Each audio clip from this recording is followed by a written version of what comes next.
what are the directives do you think that they will be given to ensure that the regime actually falls? In other words, like, obviously they're, are they going to be asked to take down checkpoints, take over key, I don't know, strategic areas, create a perimeter? Like, I'm just a little fuzzy on like exactly how the people entering the streets is going to, eventually evolve into like the regime collapsing. Okay, Does that so make sense? yeah, actually, that's a very good question because during the early January uprising, there were a couple of mistakes that had been made.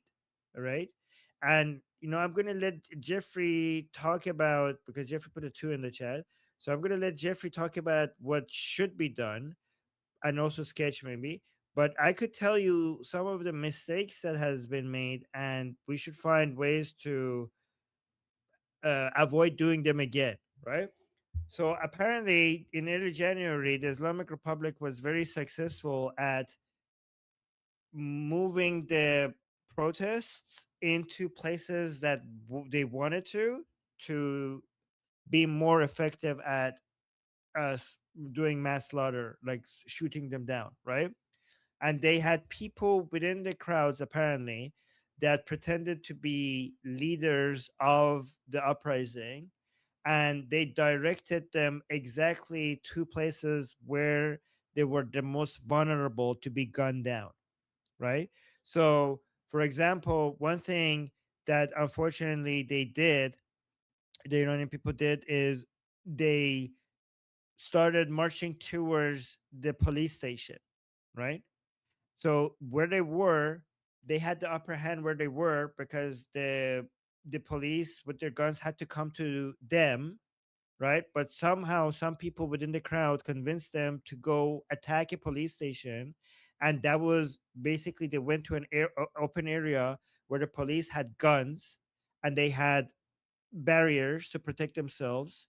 And then once everybody gathered, they started shooting into the crowd, and they had nothing to cover them, and they had all the guns and ammunition and everything to cover them, right?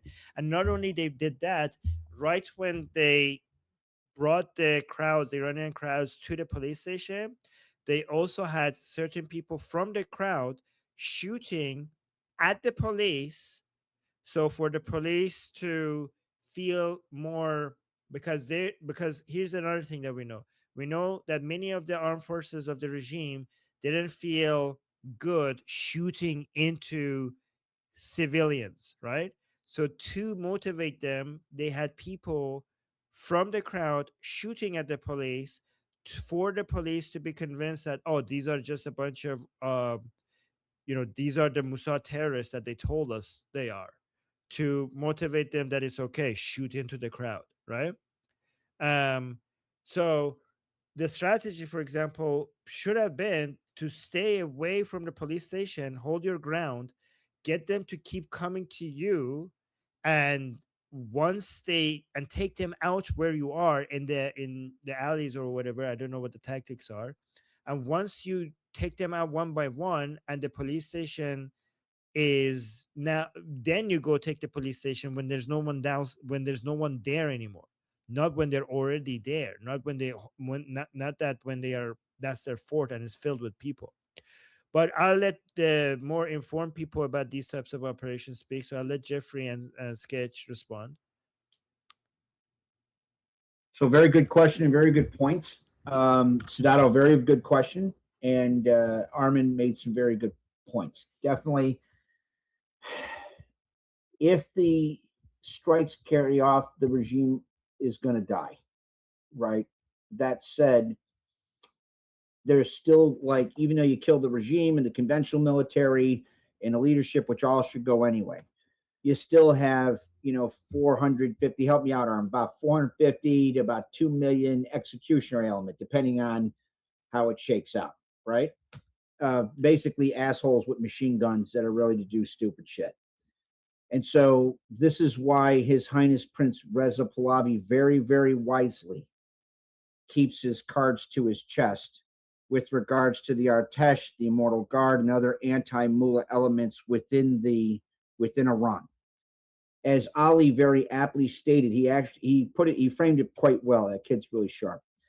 It's like he has this arrow that he can only shoot once. So he's got to be very careful and deliberative to when he shoots that arrow. Now, as far as that's like 30,000 foot view, right? As far as what Armin said, there's definitely some issues there. You had the mullah regime send in embedded opposition within the crowd to lead people to areas that were kill zones so they could be ambushed and slaughtered in mass.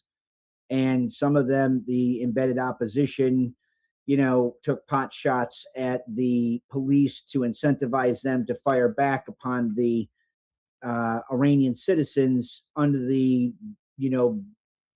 erroneous or misguided notion that these Iranian citizens are just like allegedly thugs or something. So those are things that they definitely need to, those are definitely lessons that need to be, those are lessons that need to be taken into account because they very much were bought with very, very high price of very brave Iranian citizens. Again, 2 points. One, regardless of how it gets there, the post-mullah environment is going to have some level of chaos and being fluid, right? Which is why certain things need to happen. I talk about training like Neo-SAVAK. There's reasons that His Highness Prince Reza Pahlavi does what he does. There's reasons Armin does what he does. The other one is, well, I'm going to stop there for OPSEC reasons. Hopefully that kind of helps you out a little bit. I hope I answered your question at least a little bit. Okay, can I say something? So let's say like conditions are optimal. We rise up, and let's say Tehran falls. Like let's say we secure a perimeter. Like Tehran becomes like a secure area, right, for the protesters, and somehow we eliminate all the bad elements, at least the threats, immediate threats, for the most part, and it's more or less secured. What happens after that? Like, because obviously the IRGC, they're in pockets. They're in like, multiple locations spread across this massive, gigantic country. Are they going to start lobbing drone? Like what? Like, it just seems like that's just like a beginning. Yeah. I can answer that. So if Armin will allow me. So that's exactly what the mullah regime is almost assuredly doing when they're just dispersing like machine guns and RPGs to just what they have identified as pro-regime element, the few pro-regime elements within Iran's, population. It's essentially like the mullah regime's version of what Saddam Hussein did when he let like 100,000 plus crazies out of prison and turned them into Fedayeen Saddam terror troops, crazy fuckers, to like engage in just acts of criminality and mass violence to destabilize a post-conventional military phase, reconstruction phase of Iraq. So again, the point still, that's a very valid point. The point still stands, which is there are certain things that the United States and Israeli military are almost assuredly willing to do and are ready to do to provide some security overhead, as well as why His Highness Prince Reza Pahlavi holds his cards to his chest. Ideally,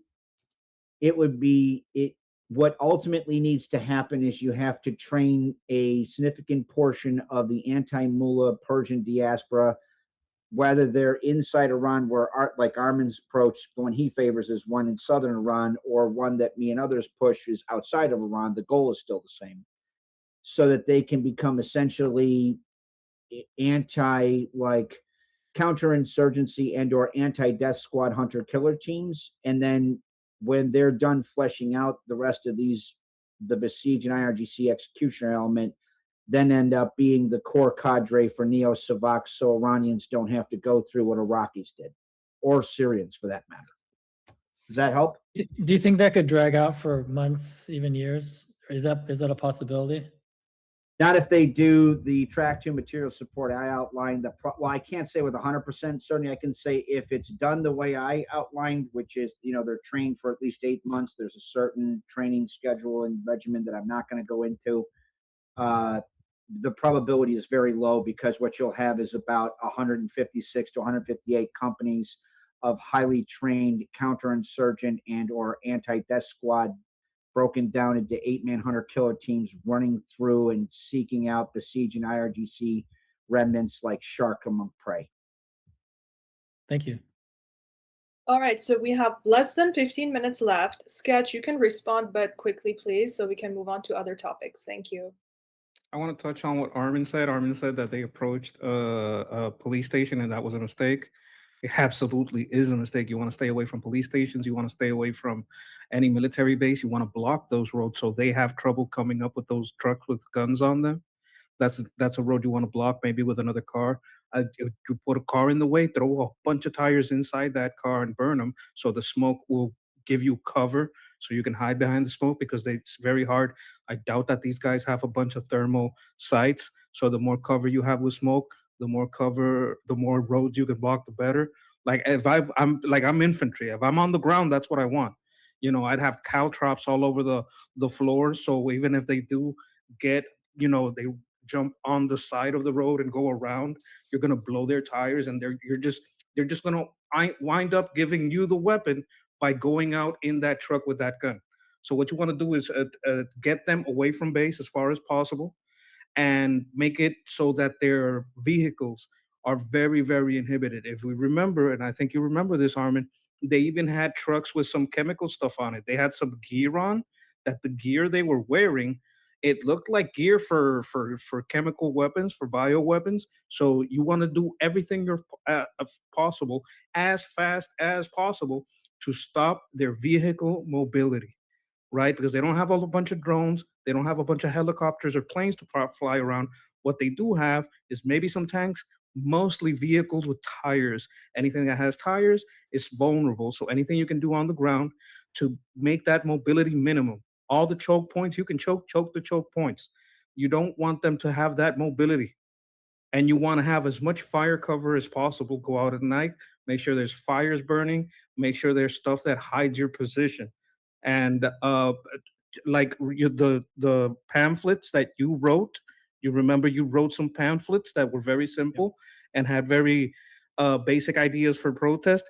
It has the same effect. Know where you are. I would add some identifying cover, because you don't make up your own plate vest. That's not going to stop a bullet, but you need to identify where you can hide from bullets if you start hearing bang bang, and how to protect yourself from smoke too.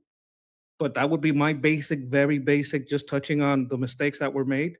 That's how I would go in the beginning phase. Like if you already have a city, you can get a lot of support in that city and expand from there. The problem is getting a city, especially a city as big as Tehran. So that's what I would have to say on that. That's Thank you, really, Scott. thank you so much.